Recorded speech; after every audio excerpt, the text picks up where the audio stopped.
comment ça va? Moi, je vais bien. Ici, c'est Lady Sonia, ta Titi Boss. J'espère que tu vas bien. Aujourd'hui, je voudrais m'adresser aux mères et aux filles. Alors, la relation mère-fille. Euh, je vois beaucoup de jeunes filles de 14 ans, de 16, de 17 ans qui m'écrivent pour me dire, coach, j'ai une maman, mais pour moi, tu es plus qu'une maman, tu es plus que ma maman. C'est vrai que tu m'as pas mis au monde, mais tu m'as éduquée. En 3, 4 ans sur les réseaux sociaux, tu as changé ma vie, tu m'as enseigné tout ce que je ne pouvais pas avoir chez ma maman. Avec ma mère, on n'a pas le langage facile. Avec ma mère, on ne parle pas. Avec ma mère, on ne discute pas. Ma maman, elle est tellement prude et elle a tellement mal vécu son divorce que pour elle, nous sommes une erreur. Nous sommes une erreur, c'est à cause de nous qu'elle a mis sa vie en parenthèse. Donc, il n'y a pas de cette relation-là. Je préfère à la limite causer avec des amis ou surtout suivre tes vidéos où tu parles de tout. Tu nous parles de sexe, tu nous parles de relations, tu nous parles d'étudier. En tout cas, tu es vraiment une vraie mère pour moi. Et j'ai voulu profiter pour en parler parce que je sais qu'énormément de femmes me suivent. J'ai près d'1 million d'abonnés et la plupart, ce sont des femmes, beaucoup de mamans qui me suivent et qui sont impressionnées de la manière dont j'interagis avec mes enfants. Bonjour Patricia.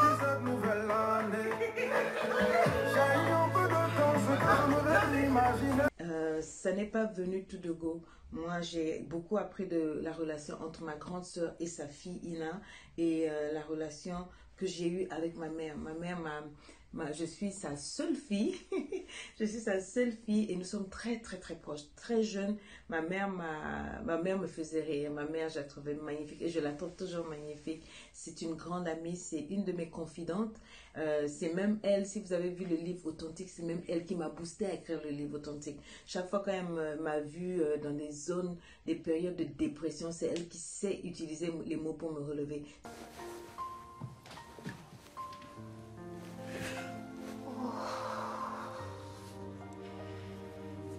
C'est une grande amie, on fait beaucoup de choses ensemble, on mange ensemble, on va au cinéma ensemble quand je vais la voir, on fait beaucoup d'activités. On l'appelle Mémé Choc parce qu'elle est tellement pleine de vie.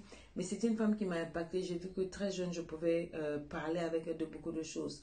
Malheureusement, elle a grandi dans une famille aussi très religieuse et qu'il a taillé de telle sorte qu'il y avait certaines choses malgré son easy mind, parce qu'elle a grandi en Europe, elle a grandi en Allemagne et tout, malgré qu'elle était libre sur certains points, il y a des choses que je ne me suis jamais permise de demander. Par exemple, quand j'avais eu mes premières menstrues, quand j'ai emmené, j'ai vu ma mère pleurer et puis ne pas m'expliquer ce que c'était. Et moi, ça m'avait choqué. Donc, je pensais que c'était quelque chose de négatif. Donc, j'ai couru chez mes copines de l'école. Ce sont elles qui m'ont expliqué ce que c'était et tout, comment il fallait compter. Ma mère, elle s'est braquée. Elle a dit, oui, ça y est, tu es devenue une grande fille. Et elle a commencé à pleurer. Mais c'est comme si c'était un péché, comme si j'avais fait quelque chose. Pourtant, elle est cultivée, elle a fait l'Europe et tout. Donc, vous voyez, c'est délicat. C'est vraiment délicat. C'est vraiment délicat. Et donc, avec le temps, je me suis moi-même mariée, j'ai eu mes enfants. Et ce que j'ai fait, j'ai tiré des leçons de ce que j'aurais voulu que ma mère m'apprenne, de ce que j'aurais voulu avoir comme relation, ce que je n'ai pas eu dans la relation avec ma mère. Et j'ai essayé de prendre ça pour pouvoir offrir ça à mes enfants. Mes enfants et moi, on parle de tout. Ma dernière, elle a 14 ans. Mon premier, il a 22, 23 ans. À part celle que j'ai élevée qui est aux États-Unis, qui a 26 ans maintenant. Quand je l'ai prise, elle avait 2 ans. J'ai toujours parlé de tout avec mes enfants. Mes enfants vont dire, mais maman, elle n'a pas de frein. Quand elle parle, mon Dieu, tout le monde quitte. Et c'est vrai, hein, quand je parle, tout le monde quitte la table que, ah, maman, maman. Mais je veux casser ce mythe-là du genre, on ne peut pas parler sexe avec la maman. Du genre, on ne peut pas sortir. Non. Moi, je sors avec mes 2 garçons et puis je les accompagne. Ils me disent, bon, tu viens avec nous, maman, on va aller acheter les baskets. En général, les garçons, ils aiment hump around avec leurs amis. Mais il y a des moments, ils me disent, non, on aime bien t'accompagner, maman, t'es trop cool, t'es trop fun. Et puis quand on est ensemble, je dis, vous savez, les relations avec les filles, le matin, quand vous levez, c'est sûr que vous avez une érection, tout et tout. Ils disent, oh maman, tout. Je dis, je sais qu'il y a des relations, il y a des choses qui doivent être dites par votre père, mais il y a des choses que votre père ne peut pas vous dire parce que je suis une femme. Je les éduque sur comment élever, respecter les femmes, quand ils vont grandir, comment on tient une femme, comment on tient une maison. Parce que je dis comme ça, vous n'allez pas épouser les femmes simplement parce qu'elles savent préparer que vous ne savez pas préparer. Il y a beaucoup d'hommes qui sont dans ça. Ils prennent une femme parce que bon, ils ne savent pas laver les habits, préparer, faire ceci. Donc, ils prennent. Je dis non, ça c'est une domestique, vous avez pris. Mais sachez faire tout ça comme ça Quand vous allez vers une femme pour l'épouser, voilà ce que vous devez avoir. Mais surtout avec les filles, j'ai créé ce processus-là que, par exemple, dès qu'elles ont eu leur première menstrue, on fait une petite fête entre filles, je les emmène avec les grandes soeurs ou la petite soeur, on va au restaurant, on lui fait un petit panier, on lui met un petit chèque, dedans, une petite enveloppe financière, et puis on lui achète des petits cadeaux. Et puis je laisse la grande soeur peut-être expliquer à la petite soeur comment ça se passe, etc. Mais on en fait une fête, quoi. Parce que moi, j'avais été traumatisée, telle que maman avait pleuré. Et donc, on parle de tout, on parle de ça. Moi-même, je suis là et je montre à la fille comment il faut compter, comment il faut poser la garniture, comment il faut faire ceci, cela. Vraiment, je parle de tout. J'ai cassé les tabous. Il n'y a pas un sujet que mes filles peuvent vivre, traverser sans me dire. Je suis tellement proche d'elles, je les regarde quand elles parlent. Et je leur dis toujours que je les aime. Ce qui est rare chez nous en Afrique. Je leur dis tout le temps que je les aime. Donc, si je m'oppose à quelque chose chez vous, c'est parce que c'est par amour. Selon ma vision, je pense que tu devrais faire comme ça, sinon tu vas te retrouver là. Mais je laisse à mes enfants le choix et la liberté aussi de faire leurs erreurs. Le choix et la liberté, non seulement de faire leurs erreurs, pour pouvoir apprendre, parce que je ne serai pas toujours là. Et je fais comprendre aux jeunes filles que la vie, il y a les hommes, il y a les dragueurs, il y a les ceci, cela. Si tu te focalises sur le plus important, qui est ta vie, tu ne te laisseras pas abuser.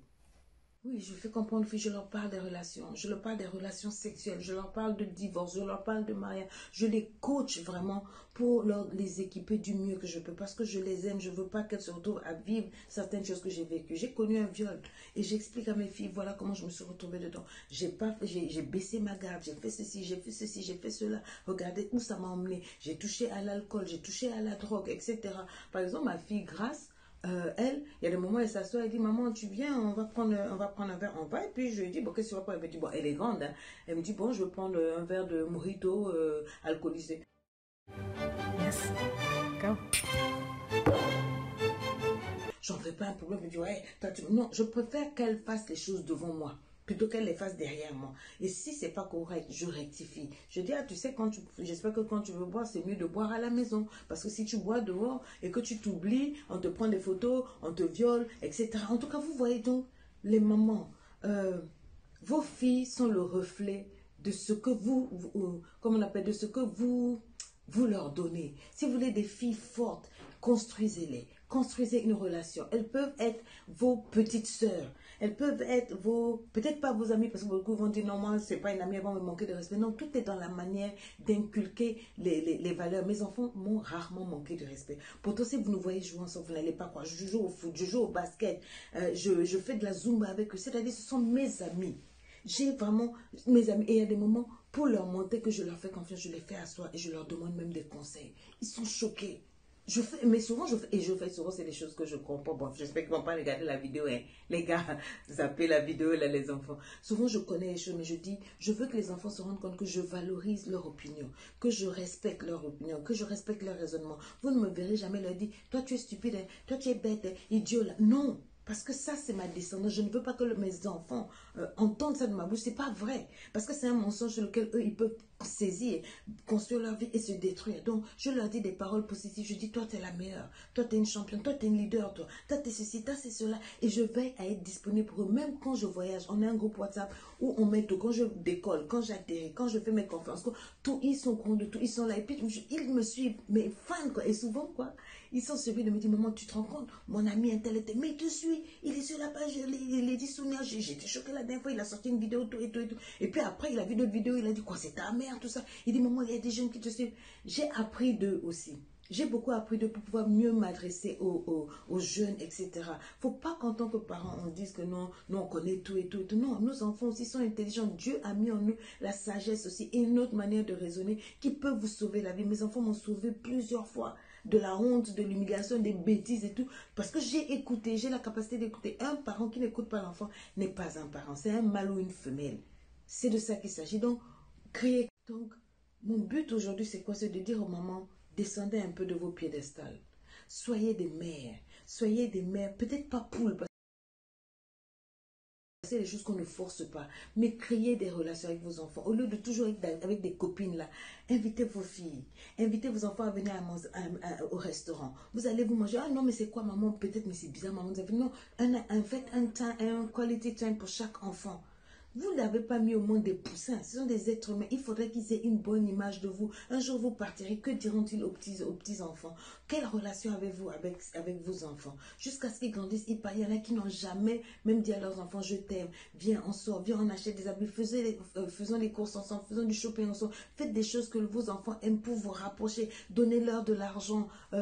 Voilà, et ne vous agrippez pas à eux, montrez-leur que vous avez tellement confiance en eux que s'ils cassent cette confiance-là, ça sera brisé. Ça sera brisé. Moi, je fais des choses, vous n'allez pas croire.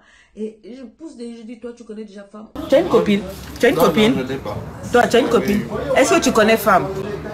Oh, maman, toi, tu bois déjà l'alcool. Oh, maman, quoi. En fait, je crée une atmosphère qui est tellement intéressante que quand je suis pas là, ils disent, maman, we feeling it quand tu n'es pas là. Quand tu n'es pas là, quand je suis là, mon ami, laissez tomber. Je mets de la bonne ambiance, je danse, je mets des culottes. Hein. Ce que vous n'allez jamais voir, je mets des grosses culottes, je mets la musique, et puis mettre la musique, je danse, et puis je dis, allez, venez, montrez-moi comment on danse. Ils disent, oh, la vieille mère aussi. Oh, toi aussi, tu n'es pas vieillir un peu.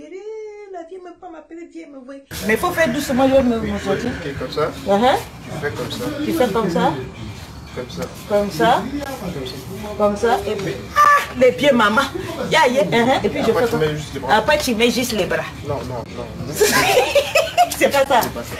Je crée cette ambiance-là pour que, quel que soit l'âge, quand ils grandiront, ils partiront, je veux qu'ils sourient toujours en pensant à leur mère, que leur mère était spéciale, qu'elles étaient là pour eux. Je peux tout faire, mais pour moi, ma plus grande force, ma plus grande faiblesse, ma plus grande victoire, ce sont mes enfants. N'arrachez pas la perruque. Donc je ne badine pas avec, je leur donne tout ce que je peux pour qu'ils soient heureux, les meilleures formations, les meilleures écoles, ce que je peux donner, parce que ça c'est mon cœur.